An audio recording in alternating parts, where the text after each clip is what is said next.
What's good, YouTube? I'm still working my way through the list of questions that people asked me. So in this Ask Kev series, which I'm making the playlist. So if you're interested in just watching all of them, binge watching these answers together, there will be a playlist for Ask Kev. But before I start, this video is sponsored by Aura. Listen, I meet a lot of people who are very successful.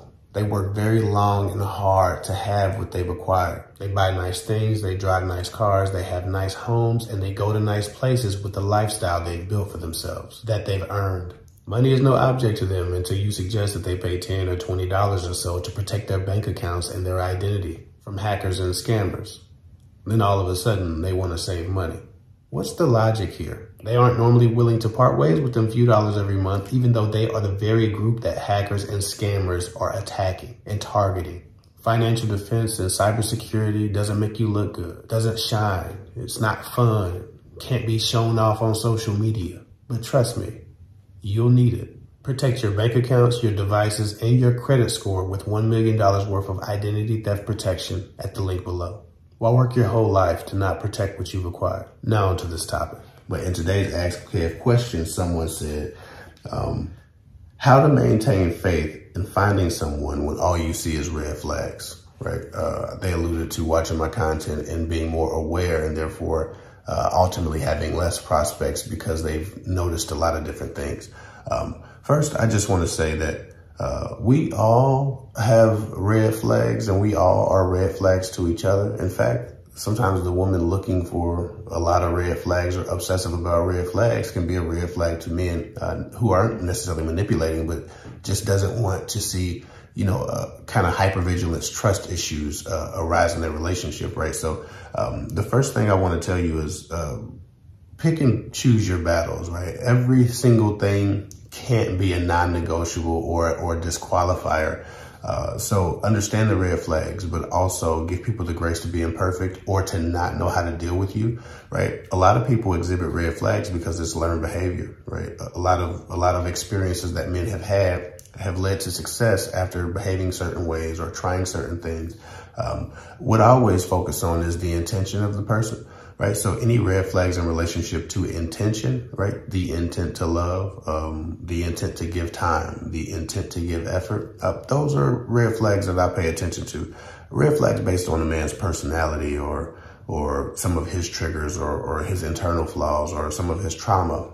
I don't put in the same category as a man's intention. You cannot give a man intention. You cannot influence a man's intention. You cannot change a man's intention once he believes that he knows what he wants from you, whatever that might be. So you can't necessarily do anything with that. So yes, keep those red flags, be all on top of intention related red flags. But when we're talking about, and I don't know what your non-negotiables are, what your red flags are, but I'm making a point to say that, every issue, every imperfection, right, every inadequacy isn't created equal. So I would hope that in your search for trying to make sure that you avoid red flags, you're not requiring perfection from men. I'm not perfect. You're not perfect. None of us are. Now people often say no one's perfect, and it's usually to excuse some bullshit that they did. So I want to be clear. I'm not talking about, again, things that would harm you, right? But red flags to me that need to be taken seriously and need to be non-negotiable are things that will ultimately lead to trauma in you, damage in you, right? Sometimes people think personal flaws are red flags when really they only damage that person. So the category 1 red flag is something that would damage you. Category 2 red flag, and I'm just making this concept up right now as far as category 1, category 2, but how I would separate these is category 2 would be things that obviously are undesirable, but more or less just inconvenient, not necessarily going to damage me, right? Not going to cause me any problems after I've established that this person has an intent to love. Category 3 red flags are obviously still inconvenient, but to a lesser degree and actually more harmful to that person, right? So we've met people who have internal trauma, who have these inadequacies or insecurities or things that really affect them. They give them turmoil. They give them, they shake up their peace, so to speak. Like, for instance, as a father, my anxiety and the trauma I have around poverty and lack, it kind of bothers me, right? It always it gets on my nerves not to live a certain way or to provide my family certain things. And so while I'm tormented by, you know, the history of lack that I've experienced, I might not be doing any particular thing to my wife outside of being more intense energetically, which could be annoying because I'm always on 10 or 100 or 1,000 or whatever you think is maxed out. I be maxed out. I'm a very passionate person. I'm passionate about a lot of stuff, not just helping women. I never drop the passion. I'm stuck in passion. I'm passionate about everything I believe in. So, you know, sometimes that could be annoying, but it's not traumatic to her. You know what I'm saying? It can be anxiety inducing for me. Sometimes it's exhausting to be me.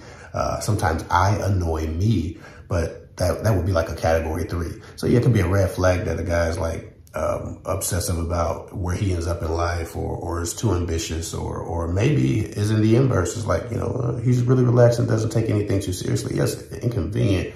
But there are levels to, you know, some of these inadequacies. So as you look at red flags and quantify them, just make sure that you're putting them in a proper place, right?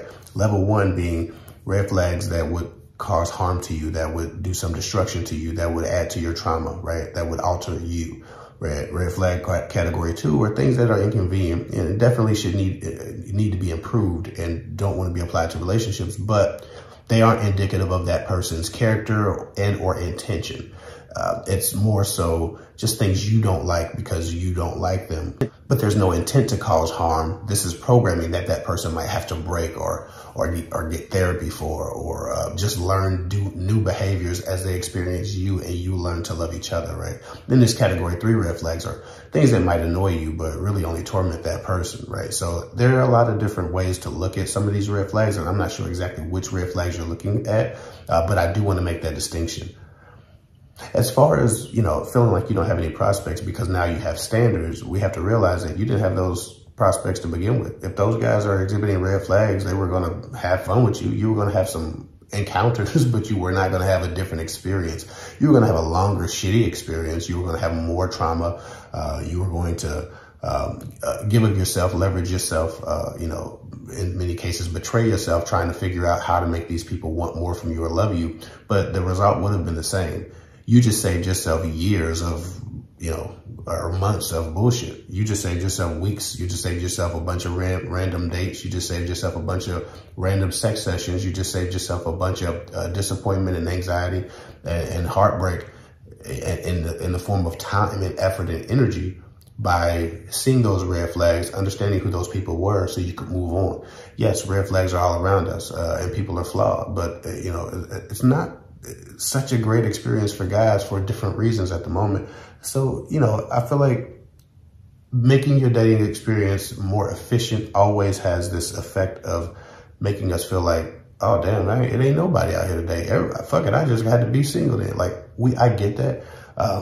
But being more efficient ultimately gets you through those numbers a lot more quickly. And to be honest, dating is a numbers game, right? We might date 100 people before we find that special person. If we're looking for someone special suited for us, it does take being selective. It does take time to find that person. It does take intention and dating with intention and dating strategically and dating with purpose, right? And so we don't just go out and find the perfect person once we know exactly what we're looking for. In fact, it shrinks the dating pool. You might have 1,000 men waving their things at you, and then once you apply standards, you got 37, right? And of those 37, once you apply, you know, your needs and your intrinsic desires to be treated certain ways and a man's ability to provide those things, you might have 14 or 9 or 3, right? But you're narrowing these people down a lot sooner.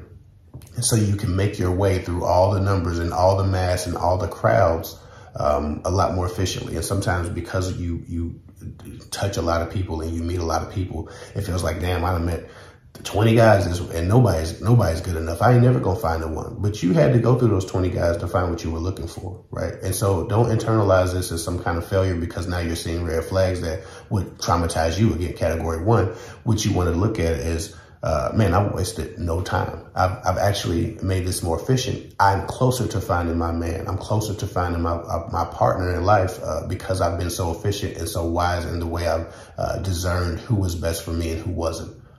So it's a mindset thing. Do not get into a poverty mindset or a lack mindset, right? People always talk about the abundance mindset. That's a big concept in the red pill community. You still have to keep an abundance mindset. So anyway, I hope that helps. Please don't get discouraged. Just keep pressing on and forward, man. You got to keep going.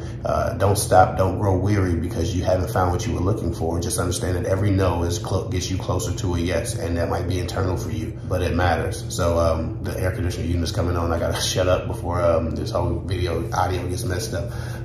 I hope this helps. Follow me at kevhick24 on Instagram. I'll get with y'all later.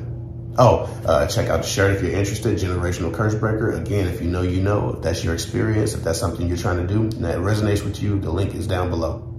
Also, if you need coaching, go to girltalkwithguys.com. I'll get with y'all later.